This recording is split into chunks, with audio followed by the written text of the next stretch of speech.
If you're like me, you loved the sun at some point in your life, and now years later, you're looking in the mirror and you're wondering, why did I love the sun so much? Let's face it, that you can have sun damage that shows up years later. Well, my guest today says that there is a solution for this sun damage so that you can make it less apparent on your face. Dr. Amy Miller, thank you so much for being here.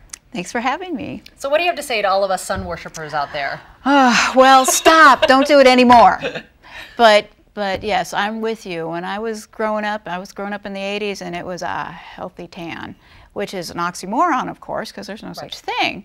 But yeah, the tan does make you look good. It covers flaws on your skin, so I can see why it's so popular. But the problem with the tan is the damage doesn't show up until 20, 30 years later. So then you pay for it. So what can you do, right? Well, that's the ultimate question.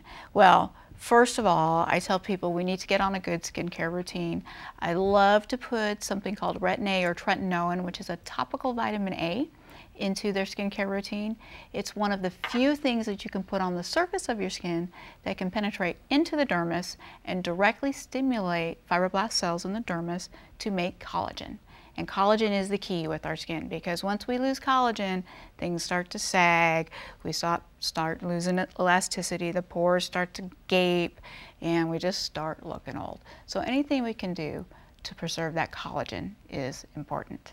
So if someone is watching and they like to go out in the sun, or whether you don't like to go out in the sun, how much SPF should you wear on your face every day?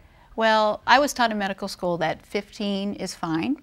However, I see so much damage day in and day out that I recommend 30 or higher. So once you get past about 50, you get up into that 70 range, it's really, you're paying a lot more and you're not getting that much more protection. So between 30 and 50 is what I generally recommend. So if someone is going out, even if you're not going to the beach, is it still important to wear sunscreen? Yes, if you're going to be out for more than 10 minutes a day out in the direct sun, I definitely would put sunscreen on and just make it part of your normal routine. You brush your teeth, put your sunscreen on, and then put your makeup on. Just make it part of your steps that you go through every day so it becomes ingrained. So if you didn't use that much sunscreen, if you find that you have some spots and some lines from sun damage, what are some of the things that you can do? Well, there are some traditional things that have been done for years, and then there are the modern technology with the lasers, and that's really exciting. But most people like to start with the old stuff, and so there are prescription medicines that you can use. There's one that works particularly well that helps decrease the pigment production by the melanocytes.